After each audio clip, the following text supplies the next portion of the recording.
Assalamualaikum warahmatullahi wabarakatuh. Waalaikumsalam warahmatullahi wabarakatuh. Terima kasih Ustadz telah meluangkan waktu Sama-sama Mbak Dena, untuk menjawab pertanyaan-pertanyaan dari rekan-rekan sahabat Rumi semuanya. Ini pertanyaan dari rekan Declare di Twitter ya. Di Twitter yang cukup ramai conversation-nya ya Ustadz ya. Baik. Bagaimana caranya agar Tuhan ada di dalam hati, pikiran, dan perbuatan? Silakan Ustadz. Ya. Terima kasih atas pertanyaan teman-teman. Kita mencoba kembali untuk menjawab. Jadi bagaimana caranya agar Tuhan hadir di hati, pikiran, dan seterusnya? Secara teori sebenarnya Tuhan sudah hadir. Secara teori Tuhan itu sudah hadir ya. Karena Quran sendiri menjelaskan itu dalam Al-Quran. Wa idza sa'alaka ibadi anni fa inni qarib. Jika ada hamba bertanya, aku katakan aku dekat. Wa huwa ma'akum aina ma kan. Dia bersama kalian dimanapun kalian berada. Jadi kalau kita bertanya kehadiran itu dua sisi kan. Tuhan ke kita ke Tuhan. Nah, Tuhan ke kita tidak perlu ragu. Tuhan itu tadi ya, karena Tuhan ada satunya yang menjelaskan Tuhan itu sebenarnya sedekat. Wa aqrabu ilaihi min hablil warid. Aku dekat dari urat leher. Gitu. Tuhan itu ada dekat kita. Gitu. Jadi Tuhan ke kita tidak perlu ragu. Nah, yang problem kita ke Tuhan. Masalah lo kata Tuhan gitu ya. Jadi pertanyaan ini sebenarnya bagaimana kita menghadirkan Tuhan di dalam diri, punya kesadaran, karena Tuhan itu sudah hadir. Kitanya yang, kalau bahasa sufinya, kita ada hijab tirai, kita dengan Tuhan. Tirai itu adalah yang kita buat sendiri, entah itu dari perbuatan kita, maksiat kita, dan seterusnya, sehingga ada tirai yang membingkai antara diri kita dengan Tuhan. Nah, jadi bagaimana caranya? Tentu bukan sesuatu yang bisa kita lakukan secara instan. Persoalan ini maksudnya proses untuk dapat kesadaran itu sebenarnya secara praktek sebenarnya kita lakukan setiap hari. Kita sholat 5 waktu, melakukan ibadah yang syariah itu, kita selalu puasa, berdoa dan seterusnya. Nah, cuma kita tidak pernah memaknai itu sebagai bagian dari perjalanan Tuhan. Jadi itu kita hanya memaknai sebagai perintah saja. Nah, peran tasawuf di sini sebenarnya bagaimana kita yang awalnya hanya kesadaran perintah saja, yang hanya dalam label syariat kemudian punya kesadaran bahwa ini adalah bagian dari perjalanan diri. Kalau kita maknai sebagai perjalanan diri, maka otomatis kita ada kesadaran untuk bagaimana kita menghadirkan Tuhan. Itu pasti ada kesadaran. Beda kalau cuma perintah, ya sudah sholat, ya sudah, tugasnya selesai dan seterusnya. Ada satu syair yang bunyikan tanpa cinta ibadah menjadi beban ya.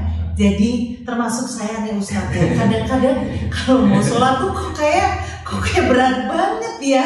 Padahal kalau kita melakukannya dengan kesadaran bahwa itu adalah perjalanan, bagaimana cara menghadirkan Tuhan di dalam hati, pikir, perbuatan, dan keseluruhan kehidupan kita, yang melalui itu tadi sebenarnya ya Ustadz ya.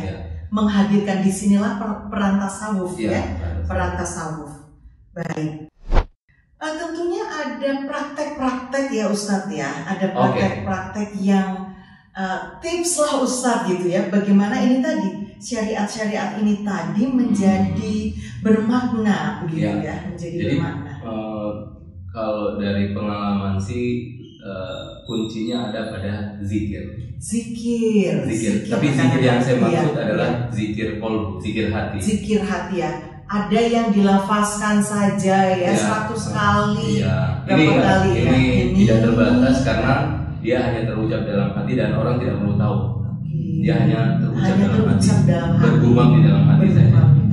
Jadi kebayang ya, kalau hatinya itu berzikir, ya mau gak mau memang pusat dari keseluruhan keberadaan kita itu melafazkan akan menghadirkan. Baik, kuncinya adalah pada zikir kolbu ya Ustaz ya, zikir kolbu. Oke, baik, kita lanjut kepada pertanyaan selanjutnya dari rekan Khairul Amri di Twitter, kenapa di dunia ini nikmat cinta itu sangat besar? Walau itu bahagia dan rasa sakit, itu terasa sangatlah nikmat. Kenapa cinta itu yang sebenarnya mendasari rasa sakit dan bahagia itu tadi, Ustaz? Nah, mungkin kalau kita masuk dalam tradisi Sufi, justru derita menjadi bahagia ketika ada cinta. Jadi dalam tradisi Sufi, derita itu tidak ada. Derita itu tidak ada. Ketika cinta datang ya. Iya, ketika cinta datang ya. Derita itu tidak ada. Ketika cinta itu hadir dalam hati kita, maka derita itu sebenarnya tidak ada. Kalaupun toh ada derita, dia akan berubah menjadi satu bentuk kebahagiaan. Iya. Jadi orang bisa menampung beban dalam dirinya ketika cinta itu hadir seperti itu.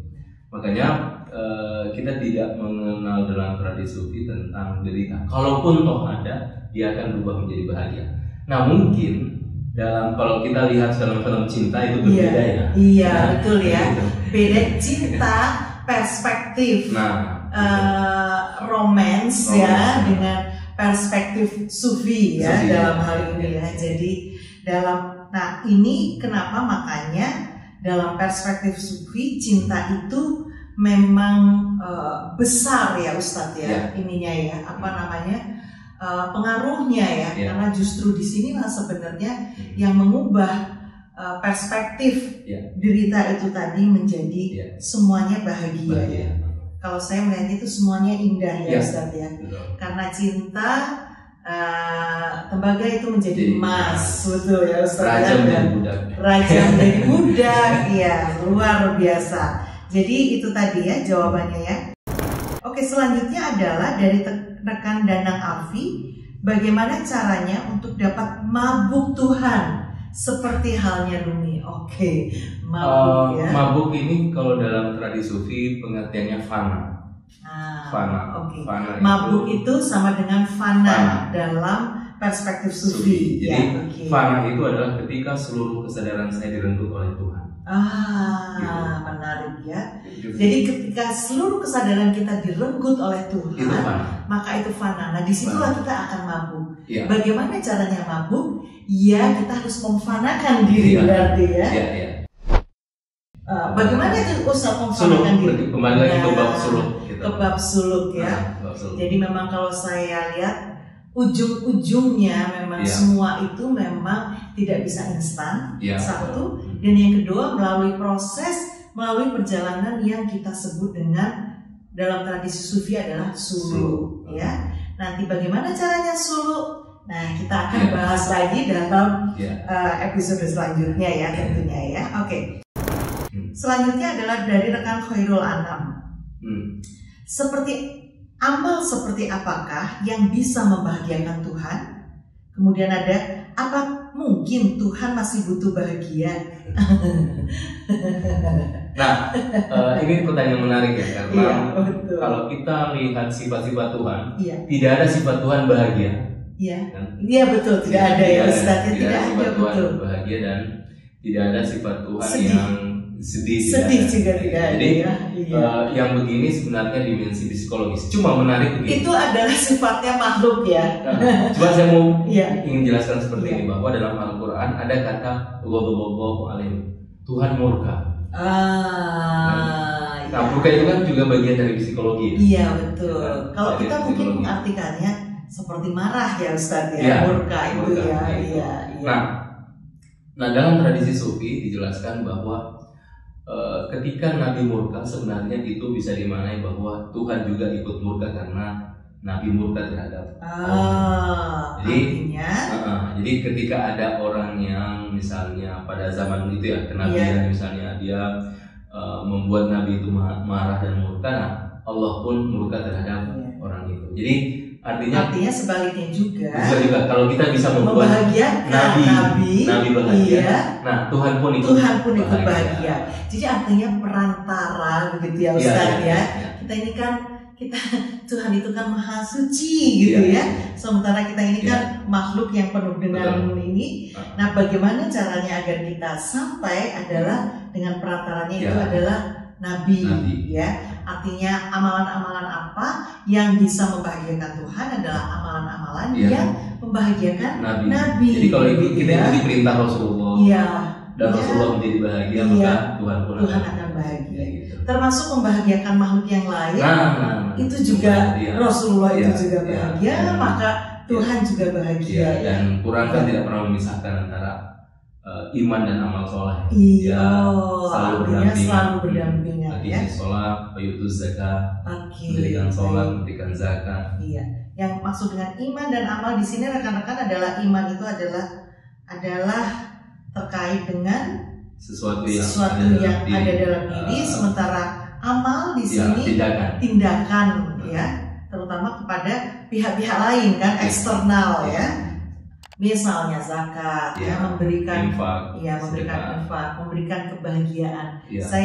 Saya ingat ada satu ini adalah bahagiakanlah hati orang-orang yang patah, karena di sanalah sebenarnya Tuhan berada Tuhan hadir Orang-orang yang patah dalam hal ini yang tadi yang mengalami kesedihan, yang sakit, yang sedih menarik nih teman-teman gitu Jadi kalau mau mendekati Tuhan maka datangilah mereka yang patah hatinya Patah hati ini ada pengertian yang lucu juga Patah hati bukan berarti cuma ditinggal pacar loh.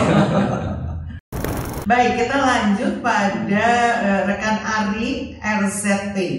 Apa bedanya nyawa, roh, batin, sanubari, dan hati? Nah, ini konteks tergantung tradisi Jadi teman-teman mungkin karena biasa tradisi di satu komunitas tertentu, maka pertanyaan itu hadir Misalnya kalau kita masuk dalam tradisi Sufi, itu kita tidak akan menemu istilah nyawa. Mungkin teman-teman lain ada yang menerjemahkan, yang ada dalam dunia kedokteran ada. Kalau dalam dunia Sufi yang ada tubuh, badan, kemudian kemudian ada nafs, kemudian ada kolbu, kemudian ada ruh, kemudian ada sir, kemudian ada khafi, kemudian ada akhfa. Jadi ada 7 tingkatan. Ada 7 ini tadi Sehingga ada syair Rumi, 7 kota cinta telah dilewati oleh aktor, dan kita masih terjebak di kota kecil ini, tubuh. Di tubuh di kota kecil ini Jadi sebenarnya saya tidak mau mempertentangkan istilah Saya lebih menawarkan bahwa kalau dalam Sufi begini. Iya betul. Jadi ada 7 tadi level, dimensi dari ini tadi perjalanan perjalanan. Sekali lagi dalam pembagian itu adalah stasiun-stasiun atau perjalanan-perjalanan itu ada 7 dan Rumi telah mensyairkannya dengan indah. Tadi sudah disebutkan oleh Ustadz. 7 kota cinta. 7 kota cinta telah dilewati oleh Attar. Attar itu adalah penyair Attar Nisaburi Dan kita masih terjebak di kota kecil ini. Tubuh. Yang dimaksud kota kecil ini adalah tubuh kita. Artinya kalau kita mau berjalan menuju tujuan kita, maka kita harus mulai meninggalkan sifatnya tubuh ini yang bersifat tubuh ini Jadi Rumi ketemu Attar saat itu Rumi usia 11 tahun. Attar udah tua, selevel ayahnya. Attar yang ketika ayahnya membawa Rumi dan Attar melihat Rumi, dia mengatakan kepadanya, ketahuilah anakmu ini yang akan menjadi terkenal di seantero dunia. Jadi sudah terlihat Ustadz auranya gitu kalau dalam bahasa kita sekarang. Baik Jadi rekan Ari tadi sudah dijelaskan dan jawabannya adalah ada 7 sebenarnya dimensi atau level dari sesuatu yang sifatnya meninggalkan tubuh ini Itu tadi nyawa, ruh. Nah, dalam konteks ini ada 7 itu tadi yang disebutkan. Ini kita lanjut pada rekan Ilyas Faki. Apakah benar Tuhan ada di dalam hati? Dan